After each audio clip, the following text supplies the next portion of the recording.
Sports advertisers. What's up, Baltimore? Are you ready for a show like no other? This is Radical Radio, a show where we take you from surviving to thriving. If you can think it and you can say it, then you can see it. Join us every Saturday at 12:30 p.m. on Praise 106.1 FM. Come on, Baltimore. Let's get radical. Please welcome Pastor B and PK. Hey, that sounds pretty dope. What up, what up, what up, Baltimore? What up, Baltimore? How y'all doing out there? We miss you guys. Always miss you when we're gone, but we're back this week. Radical Radio is in the building. It must be Saturday. It must be 12:30. 12:30. I'm Pastor B and this is PK. I'm the ball and she's the chain, or she's the ball and I'm the chain. But no matter how you say it, we ain't going nowhere. Yes. So what's up, Baltimore? What y'all up to, man? It's still chilly. Y'all like are quiet. the winter and the summer is fighting each other for who's going to take control over us. Absolutely. And the time goes back tomorrow. I saw something that said forward, right? that winter and summer was battling over child support for us, over custody for. You know what? Like, anyway, yo, how is it cold again? It was just warm the other day. Like, what is going on? I'm not talking. That's that Maryland weather for you. I'm going to have my radio show over here. You talk about the weather. It is spring forward. Fall back, spring forward. I don't think I like your attitude. It's spring forward. So don't forget to make sure that you change your microwaves, your car clocks. I'm not going to say your telephones and your alarm clocks. They do that on their own. And now, be right? on time for church in the morning. On time for church. So I don't want to hear no excuses, especially from nobody in the city. Church. We telling you now that tomorrow you're going to have to get up earlier. So be on time. Set your alarm. So what are we going to talk about today, Pastor? Oh, my goodness. Well, you already... Well, I'm excited. Look, you excited? I'm excited. I don't know. I don't know if you should be excited because I'm about to... So I'm going to go first. I'm about to put a... No, you're not going first. Why can't I go first? Because I'm about to tell us what we talking about. Okay. But can I start talking about it first? I think so. Okay, but I'm going to start telling us. Look, today we're going to talk about churches, cliques, and cults. Oh, Jesus. Yeah, I put a big old spoon in the pot, and I'm just stirring it up today, PK. Oh, my goodness. Churches, you didn't say anything about the cliques part. And cults. CCC. That's right. The CCC. Now, you want to start, so go ahead and start. No, that messes up. What are you talking about?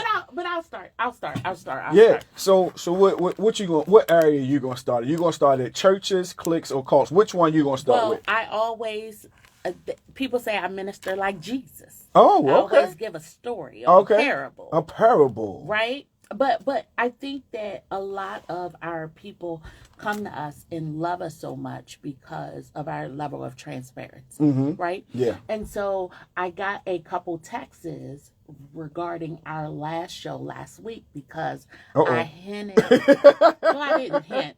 I touched the surface on some things that we actually went through when we transitioned from our previous church to Radical City. Okay.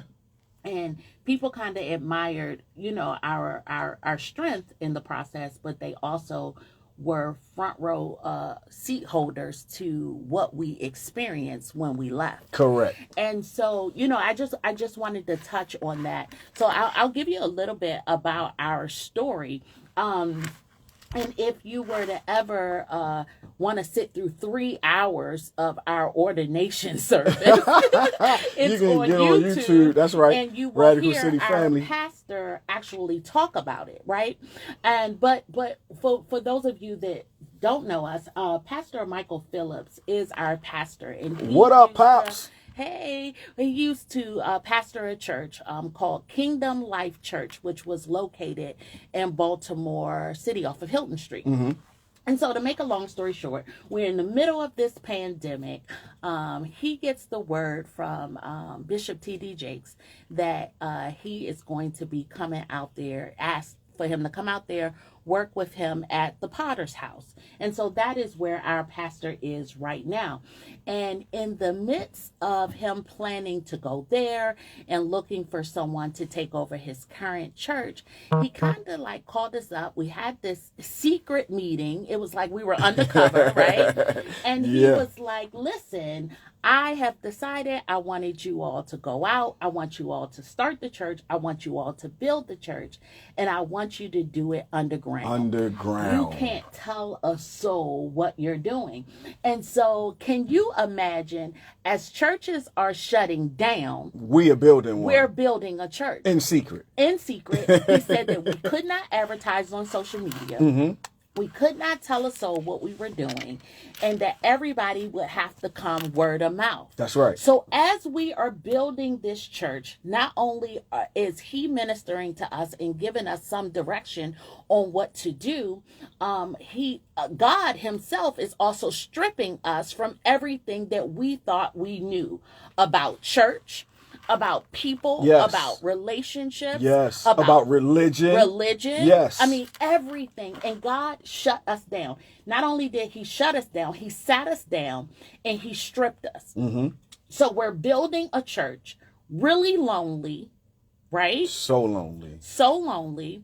While we're having service, our home service is not having service. Mm-hmm. We're having in-person service, and our home church is still virtual.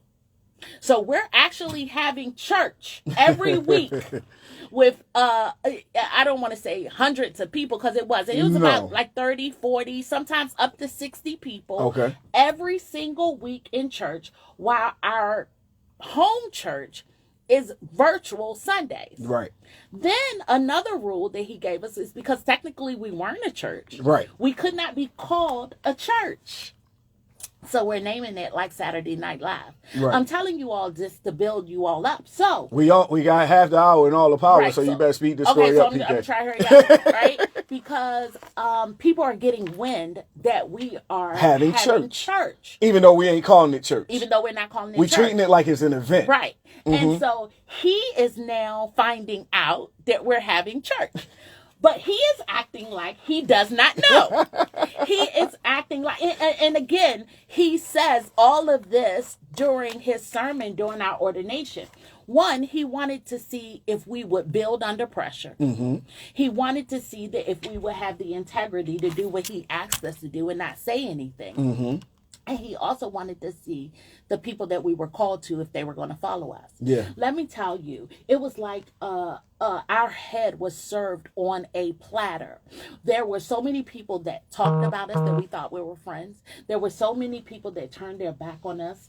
There were so many people that thought that we undermined him, so they began to undermine us. Yeah. And the whole time, we kept our promise to God and our promise to him. To our pastor.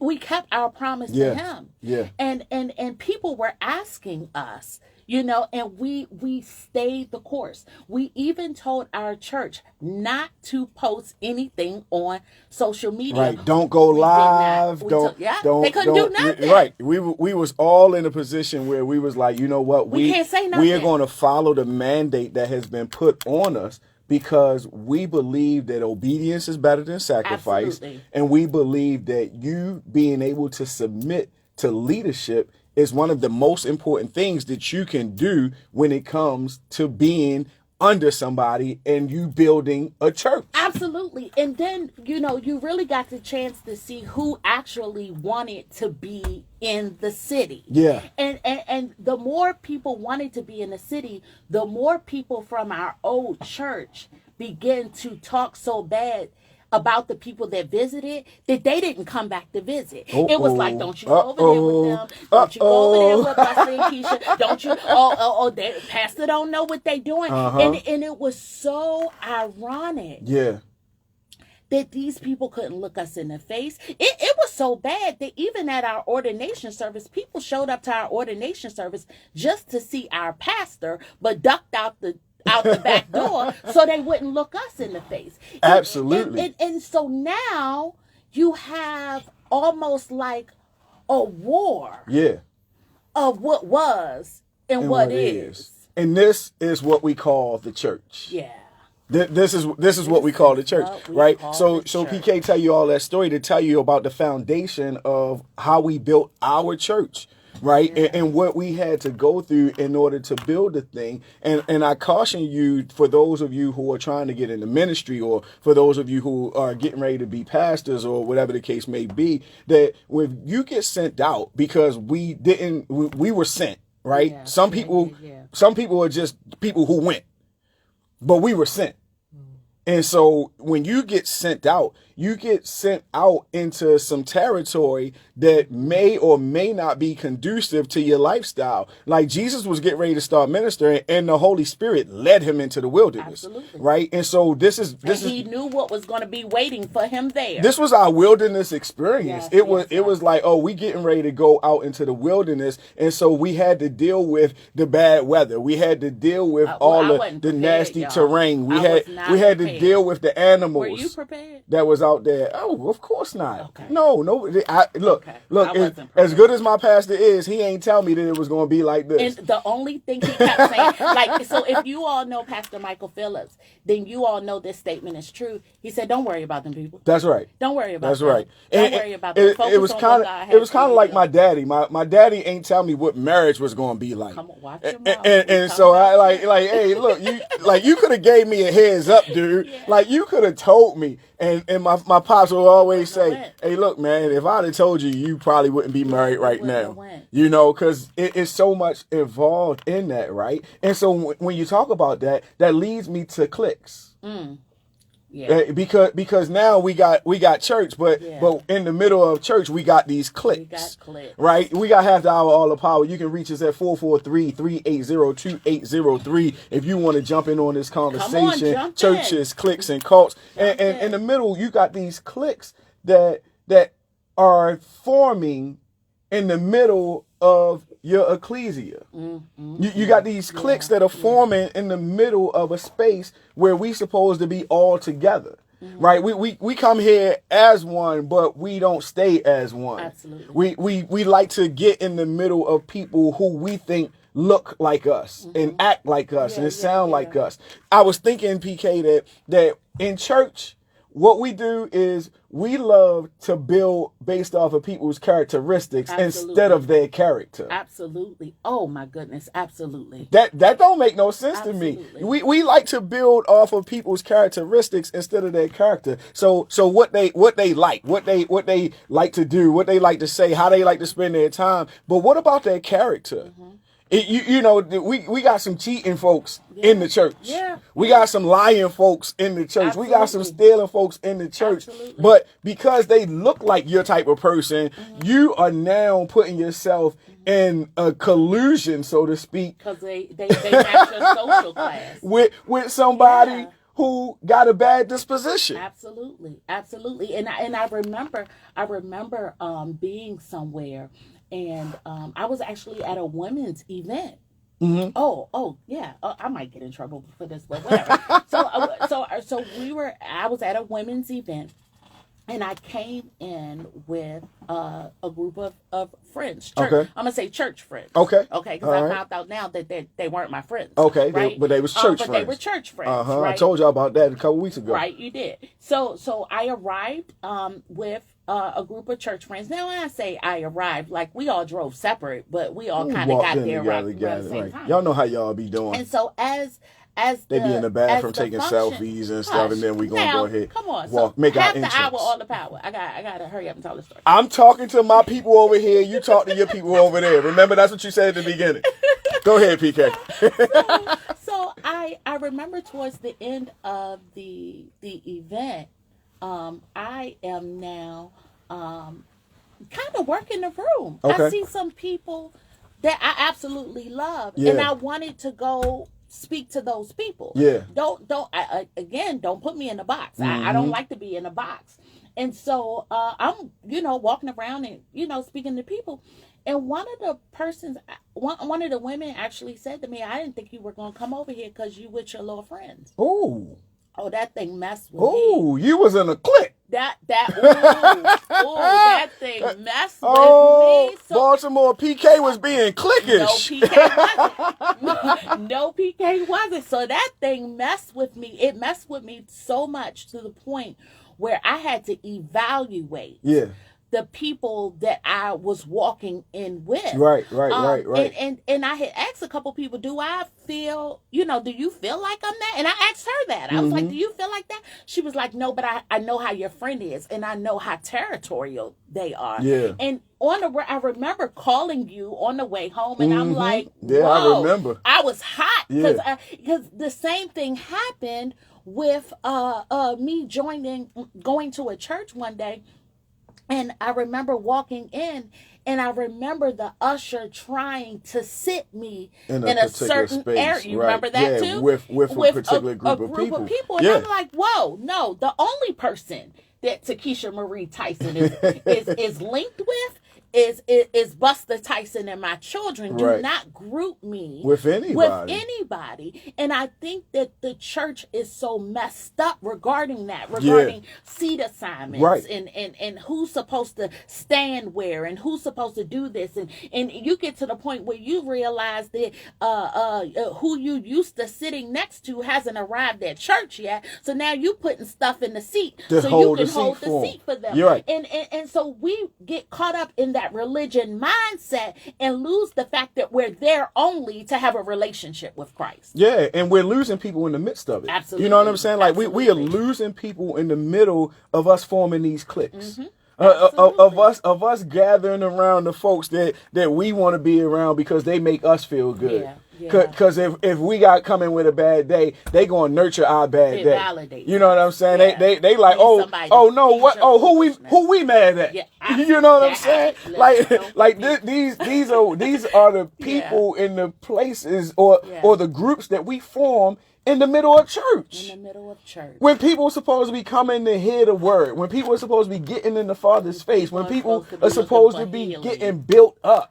We like, oh no, we ain't building nothing over here but a group of people. You're tearing down. That's what you're doing. Who alienating other people. That's exactly what you're doing. So we're back to us building this church. And now we are being told that people are being shunned from coming to visit because they're thinking we're doing something against our pastor. So now it gets so bad that I remember our pastor came to our house one day. I was heated. Did anybody ever come and ask you not one person, if we had gotten the okay to do what we was doing? Not one. None of them friends. None of them clique associates. What about yours? No, hey, ain't nobody said nothing to me. Nah, because it turned into a competition at that point because people were so upset that it was us that got chosen. So I remember, I was livid, and we called our pastor, and he came to our home. And when he came to our home, I didn't even want to come downstairs and talk to him. Do you remember that? Yeah, I remember that. I did not. And you were upset with me. You was like, "You coming downstairs or what?" Yeah, get down here. Yeah, stop playing. I was not, and I sat at the table with an attitude. Look, because this is so important, right? Because if you and your parents can't have a disagreement or argument and still sit back down at the table together with each other, then one of y'all ain't a child or one of y'all ain't a parent. That's just what it is. And so if your spiritual mama and your spiritual daddy spank you on the butt and you can't go back to the table and sit down with them, then you ain't a real son. Okay, well. I told you I was putting a big spoon in the pot today. So say what you want to say. Because I'm just trying to let you know that when we are in relationship with each other, then you've got to understand that we ain't going to like what each other do all the time. There's plenty of times my mom and my daddy put down some rules and stuff in front of me that I ain't want to listen to. Did that mean I wasn't going to go in the kitchen and eat with them? Heck no. And I'm like, but church It's Church, different. we throw it to the side real we fast. throw it to the side. But if they could help us out, if my spiritual mother and my spiritual father can help me out, and they can boost me up, and they can get me more fans, get me more followers and all that. Oh, we buddy then. But if they say something you don't like, now you got an attitude with them. Come on, man. You're not being a real child, or you're not being a real parent. That's just is what it is. And you can write me, say what you want to say, but that is what it is. So we creating these cliques, but some of us are in church because we really a cult. Right? Hold on. We Let me finish this. Go ahead. We got a couple minutes because I'm gonna talk about these cult followers. We got it. He came to the house. And I'm mad. He mad. Now he mad because I'm mad. That was the crazy part. He has an attitude with me because we have an attitude with him.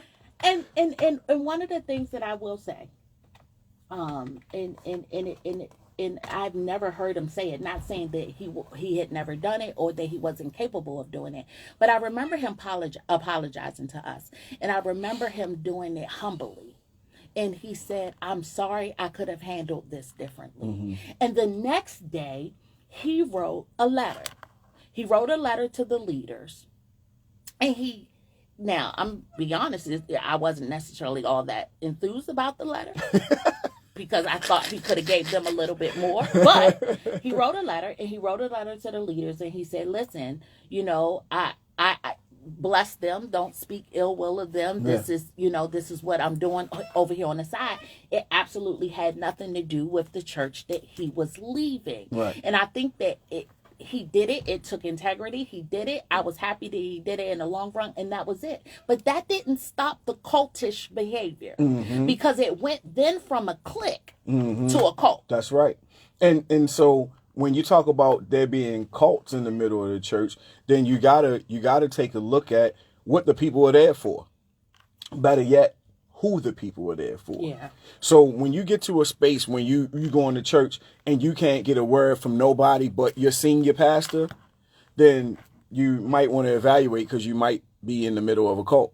When you get to a church and you only listening to the one person's voice because you following man and not following God, you might just be participating in the cult, and ain't nobody gonna call it a cult, but you the one who making it a cult, because it's not. In most cases, it is not the pastor's objective to only have the people in the church only want to hear them, only want to listen to them. That's the reason why they have associate pastors. That's the reason why they have ministers, because there are other people in the house that can give the word, but yet because the people only want to follow one person, they create a cultist environment in the middle of what is supposed to be church, or not allowing them to visit other places, or having a problem with what they do. Listen, we have members that get invited to different places, or that sign up to do events at different places, or be affiliated with different ministries. And the only thing that we tell them is, let us know when you're going so we can pray for you and cover you. That's it. That's it. It's not you can't go over there because we need you over here, and I will be cautious. I will never forget. One of the things that hurt my heart was I was planning a birthday celebration. We had just became pastors right before, right? And I was doing your birthday celebration. And I was like, it should be good. It should be fun because, it's your first time as a pastor. I want everybody to show out. And I invited these people that said that they were friends. Yeah. And I remember, I will never forget this. And if she's listening, God bless you, woman of God. I pray the best for you. But I never forget, somebody replied to me via text and said that they didn't think that they should come because of the optics. When that thing just just messed with me just then. I'm not gonna lie, because I've forgiven her, but it hurts me because this is the church. Yeah. And you were worried about getting caught up in pictures in Radical City that you didn't want to have to explain to somebody in the church that you go to, because you came to celebrate my husband. And I want you all to think about that. I want you all to think about if you feel like when you go visit and support somebody else, you gotta feel guilty. Cheating, listen, you gotta feel guilty. This is not what Christ wants. Oh no, not at all. That I mean, why do you think he had 12 disciples? Yeah. Because he wasn't going to do ministry by himself. Because he knew that at some point he was going to leave and that they were going to have to go and take the gospel all around the world. But yet you want to make sure that the people who are listening to your gospel is the only gospel that they hear. What are we doing? Are we comparing ourselves to other people that much? You think where we scared that if they go hear somebody else, they not going to come back? Well, the sheep hear your voice and they know who you are. And so if they are your sheep, then they ain't going nowhere. They going to come back because they only listen to your voice. But you concerned because you trying to build a cult. Yeah. But if you stay over here, I'll put you in charge of the greeters. Promises. If you stay here, then I'll put you on. It was just so when you all start manipulating people to get them to stay, or when you start manipulating people saying, well, when you go over there, what you gonna do, or this is where your calling is, or telling people what their assignment is. If you are doing that and that is not in the will of the Father, if the Lord ain't lead that. It is so wrong. You can't treat the people bad. A place of healing, not a place of hurt. The pastors are there to shepherd. Yeah. We're not there to lead people into slaughter. Yeah. And when you sending people into areas that they not called to go into, that's exactly what you're doing. You leading them into slaughter. Just for numbers. Because that's not what God called them to do. And you promised them something that they holding on to a promise from you instead of the promises of God. My God, my God. Look, I'm going to go ahead and let y'all calm down. Let y'all simmer down just a little bit. My phone started vibrating. I'm scared to look at it. Yeah, because people probably calling you like, PK, you done stepped in it too far. Okay. But I told y'all in the beginning, I was getting ready to put a big old spoon in this pot and stir it up today. Okay. Look, y'all, if y'all thought today was bad, wait till you come back next week because I got a little bit more trouble to make. This is Radical Radio. I'm Pastor B and this is PK. Ball. I'm the ball. Okay, you can be the ball this week. Oh, she's the chain and I'm the ball. No matter how you put it. We We're ain't not going going nowhere. anywhere. Hey, Peace. we love y'all, Baltimore. We'll see you next time. Bye. Peace. Us today. Find us on